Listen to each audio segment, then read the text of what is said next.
तो दोस्तों अस्सलाम वालेकुम। आज की इस वीडियो में मैं कुछ ऐसी बातें कहने वाला हूँ जो कि शायद आप मेरी बातों से इत्तेफाक ज़रूर रखेंगे, और अगर नहीं भी रखेंगे तो उसके लिए भी आपका स्वागत है।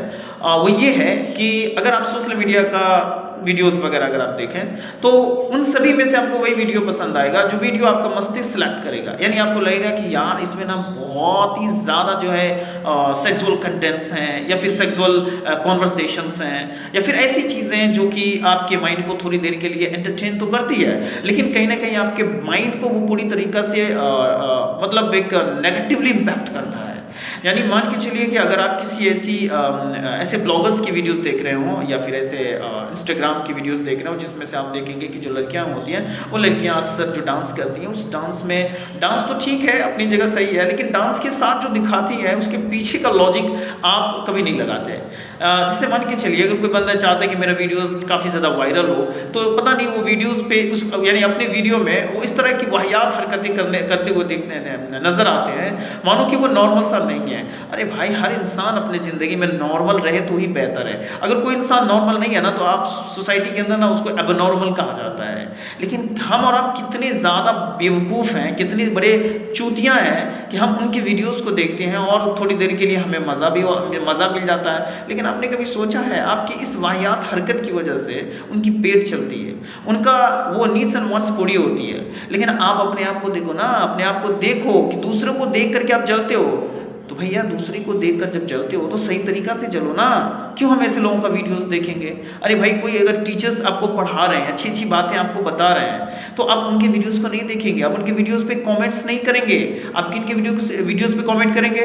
उनके वीडियोस पे जो वो आपको अपने जिस्म के वो पार्ट दिखाना चाहे, वो पार्ट दिखाए जी जो पार्ट आप देखना चाहते हैं। तो भैया अगर आपकी सोच ही ऐसी बनी हुई है तो ऊपर वाले के अलावा आपको तो कुछ समझ दे नहीं सकता। लेकिन मेरा ये मानना है कि भाई इस संसार में सबसे ज़्यादा जो बुद्धिजीवी है वो इंसान है।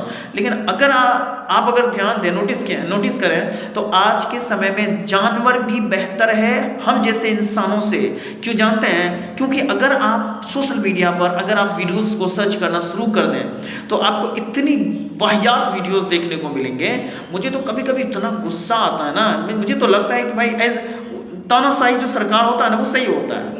आखिर सरकार की जो अलग अलग फॉर्मेशंस है ना वो सही है। कहीं आप देखे होंगे कि लोकतांत्रिक ढंग से लोग अपनी सरकार बनाते हैं, लोकतांत्रिक ढंग से अपना जो है संविधान बनाते हैं, लोकतांत्रिक ढंग से अपने जीवन को जीते भी हैं। लेकिन भैया आज़ादी की भी एक हद होती है ना।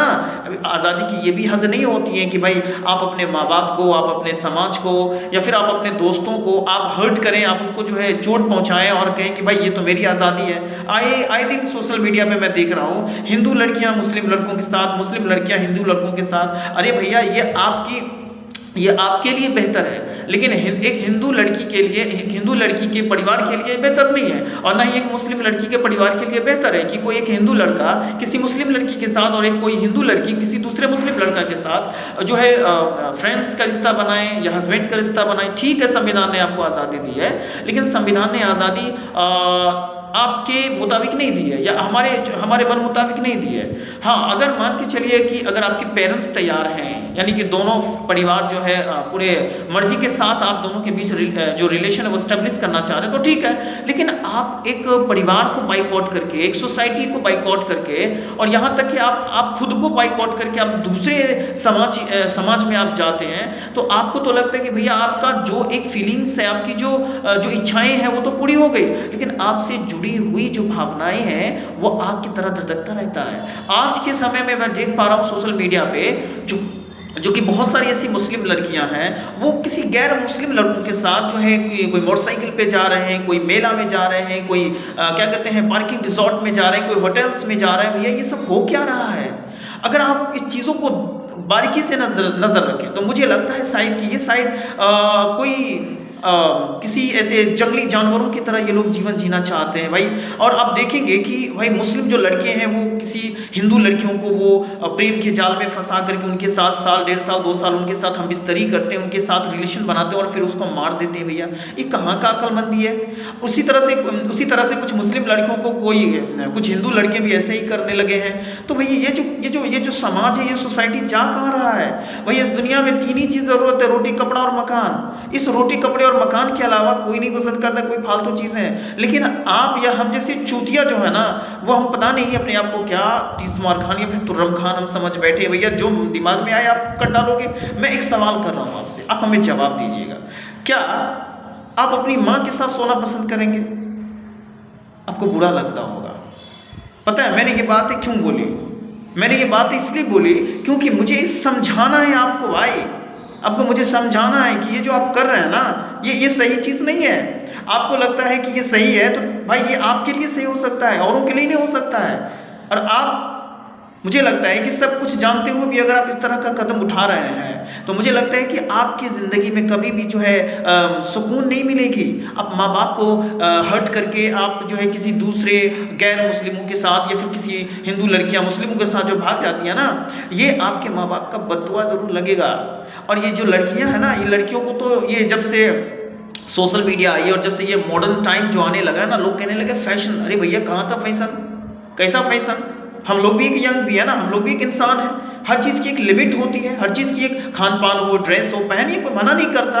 अब लड़कों के साथ दोस्ती भी कीजिए, अखलाकमंदी अच्छी चीज़ है। इंसानियत का तो किसी इंसान को फर्स्ट जो प्रायोरिटी होता है वो इंसानियत ही होती है, एक दूसरे को मदद करे, हेल्प करे। लेकिन ये कहाँ का नियम कानून है कि आप अपने मजहब, अपने संस्कृति और अपनों को छोड़ करके किसी दूसरों के साथ, और वो भी कुछ देर के लिए, कुछ देर के मज़ों के लिए।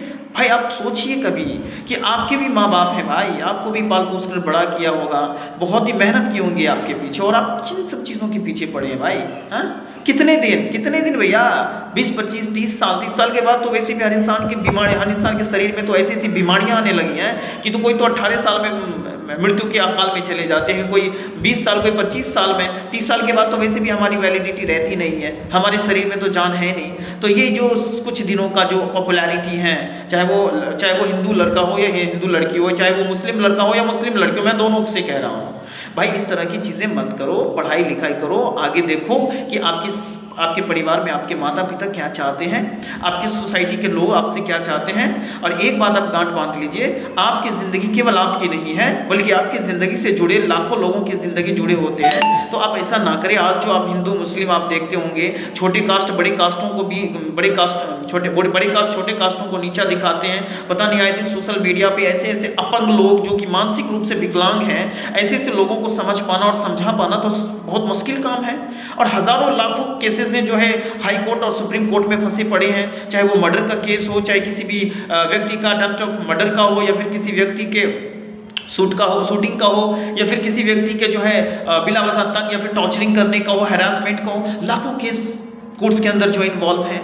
तो भैया इन सब चीज़ों को करने से ना तो आपको फ़ायदा होने वाला है, ना सामने वाले को फ़ायदा होने वाला। तो बेहतर है कि आप अपनी ज़िंदगी को सुकून और अमन शांति के साथ जिएँ और दूसरों को भी जीने दें। तो आज के इस वीडियो में बस इतना ही मैं कहना चाहूँगा।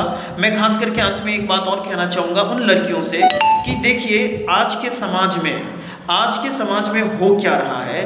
आज अगर हम मुस्लिम कम्युनिटी को अगर देखें तो हम मुस्लिम कम्युनिटी में भी एक बहुत बड़ी मिस्टेक है, बहुत बड़ी गलतियां हो रही है, जिसे हमें और आपको देखना होगा। वो ये कि आज जो है लड़के और लड़कियों की शादी इतनी महंगी कर दी गई है कि अब लड़कियों को भी ये लगने लगा है कि मुझे बेचा जाता है। तो भैया आप जिस तरह से अपने बेटे, अपने लड़के को डायमंड समझ बैठते हैं ना, और अपनी बेटियों को बोझ जो समझ बैठे हैं ना, यही फर्क जो है ना आपकी लड़कियों को गलत कदम उठाने पर मजबूर कर रही है, चाहे वो हिंदू की फैमिली से हो, चाहे वो मुस्लिम के फैमिली से हो। तो मैं अंत में यही बात कहना चाहूँगा कि भाई अगर मुस्लिम फैमिली से अगर कोई माँ बाप हैं तो मैं उनसे भी कहना चाहूँगा कि आप थोड़ी देर के लिए ना सोचिएगा कि आप अपने लड़कों को ना बहुत ही ज़्यादा महत्व देती हैं, लेकिन लड़कियों को नहीं देती हैं।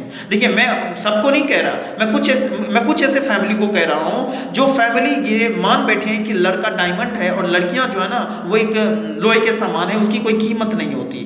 तो मेरा ये मानना है कि अगर आप यानी पेरेंट्स लोग ही अगर अच्छी तरबियतें दें या फिर मजबूत तरबियत दें अपने बच्चियों को, तो मुझे लगता है कि शायद वो अपने लिमिट को क्रॉस नहीं करेगा और इससे समाज में अमन और शांति भी बनी रहेगी। तो दोस्तों इसके साथ ही एक अंतिम जो मैसेज मैं देना चाहूँगा मैं उन मुस्लिम नौजवानों को, मुस्लिम यंगस्टर लड़कों को कि भाई आप अपने दिल को ना अंदर से निकाल के ना अपनी फैमिली के सामने रख दो। अपने दिल को निकाल करके ना उसके सामने रख दो जिसको आप जीवन साथी मान बैठे हो, जिसको आप जीवन साथी बना रहे हो, जो आपके साथ पूरी जिंदगी काटेंगे।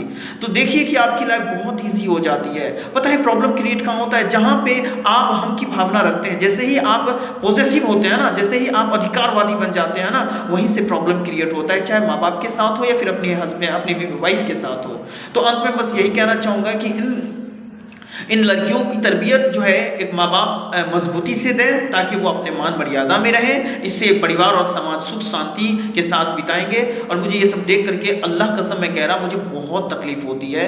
देखिए मुझे लगता है कि बहुत सारी लड़कियां जो सोशल मीडिया में इस तरह की हरकतें करती हैं, मैं तो हालांकि रिश्ते में तो कोई हूँ नहीं, लेकिन एक मुस्लिम होने के नाते कहीं ना कहीं मैं भी उसका एक भाई हूँ। तो मेरा मानना है कि हर इंसान को गलत चीज़ों के प्रति आवाज़ उठाने का अधिकार है, हक है। अच्छी चीज़ों के लिए आवाज़ उठानी भी चाहिए। ये मुख्य दर्शक बने रहने से ये आपके दिलों और दिमागों को मुर्दा कर देती है। तो दोस्तों मैं आप लोगों को भी अंत में एक मैसेज देना चाहूँगा कि सोशल मीडिया पे जहाँ जहाँ गलतियाँ, जहाँ जहाँ गलत हो रहा है, आपका भी अधिकार है कि आप अपनी बात को उन तक पहुँचाएँ, ताकि इससे न केवल हो सकता है कि आपके या मेरी ही बातों से कुछ हमारी बहनें चीज़ों को समझ पाएँ कि वो क्या कहना चाहती हैं। तो अंत में बस एक ही बात मैं कहना चाहूँगा इस वीडियो में कि मुझे नहीं पता मेरी बहन कि मैं आपसे मैं कितने विचलित हूँ, क्योंकि अगर आप ये जान जाएं कि मैं आपसे कितना दुखी हूँ तो खुदा की कसम मैं आपको बद्दुआ दे दूंगा। लेकिन मैं आपसे अंत में एक गुजारिश करना चाहूँगा कि देखिए आप ठीक है, आपको आज़ादी चाहिए, लेकिन आपको किससे आज़ादी चाहिए? खुद से, या आपको इस दुनिया से आज़ादी चाहिए, या अपने परिवार से आज़ादी चाहिए? तो आप ये देखेंगे कि जिनसे आपने आज़ादी ली है और जिसके साथ आप जीने मरने की कसम खा रही हैं, आप आए दिन आप खुद सोशल मीडिया पे वीडियोस देखे, मैंने बहुत सारी ऐसी लड़कियों का मैंने क्या कहते हैं उनके डेड बॉडी को एक बैग में पैक करके रोडों पे फेंक दी गई है। ये क्या हो रहा है? ये क्यों हो रहा है? ये आप ही लोगों की वजह से हो रहा है। अंत में मैं इस वीडियो में मैं हाथ जोड़कर अपने उन बहनों से, चाहे वो हिंदू हो या फिर मुस्लिम लड़का लड़की हो या हिंदू लड़का लड़की हो, मैं उन दोनों भाई बहनों से मैं रिक्वेस्ट करना चाहूँगा कि देखिए अगर आप हिंदू हैं तो आपके ही परिवार, आपके समाज के लोगों की भावनाएं आपसे जुड़ी होती हैं। उसी तरह मुस्लिम परिवार और मुस्लिम समाज से जो है भावनाएं जुड़ी होती हैं उन लड़कियों के साथ। तो आप इस तरह से चीज़ें ना करें। हाँ, अंत में एक बात और मैं कहना चाहूँगा, वो यह कि ठीक है अगर आप मुस्लिम लड़की हैं तो आप एक रिक्वेस्ट मेरा माने प्लीज़, आप जो नकाब आप पहनती हैं उस नकाब को आप निकाल दें। अगर आपको आज़ादी चाहिए हमारे धर्म से, हमारे इस्लाम धर्म से, तो मैं आपसे एक बात कहना चाहूँगा कि आप अपने शरीर पर से वो नकाब उतार दीजिए जिस नकाब के आड़ में आप उस रुतबे तक पहुँचना चाहती हैं जो कि केरला स्टोरी के अंदर दिखाया गया है। तो मैं आपको कुछ नहीं कह सकता, उसके बाद मेरा कोई अधिकार भी नहीं रहेगा कि मैं आपको कुछ बोलूं। लेकिन प्लीज़ जिस लिबास को तुम पहनती हो वो लिबास मेरी माँ, मेरी बहन पहनती है, और मैं उस लिबास की वजह से मैं बहुत ही ज़्यादा दुखी हूँ। इसलिए मैं आपसे रिक्वेस्ट करता हूँ कि अगर आपको नंगी नाचना है तो आप प्लीज़ इस्लाम के सामने, यानी इस्लाम को आप पूरी तरीक़ा से आप खुद को बॉयकॉट कर दें, कह दें कि मुझे मैं इस्लाम नहीं मानती। वैसे जैसे उर्फी जावेद कह चुकी हैं कि मैं इस्लाम नहीं मानती, तो आप भी जो है इस्लाम से बेदखल हो जाएं, आपसे कोई ताल्लुक़ हमारी नहीं रहेगी। लेकिन याद रखें जहमारे धर्म की हर वो संस्कृति, जैसे कि नकाब हो गई, या फिर इस्लामी या फिर हमारे मस्जिदों के सामने, या फिर ऐसे जगहों पे जहाँ पे मुस्लिमों की आस्थाएं बनी पड़ी होती हैं, वहाँ पर जाके वीडियो बनाना, ये सब बंद कीजिए। क्योंकि ये सब कहीं ना कहीं समाज को इम्बैलेंस करती है, सोसाइटी को बहुत डिस्टर्ब करती है, वो तुम्हारी एक गलती की वजह से। तो अंत में बस इतना ही कहना चाहूँगा, फिर अगले वीडियो में मैं आपसे मिलूँगा, तब तक के लिए अस्सलाम वालेकुम।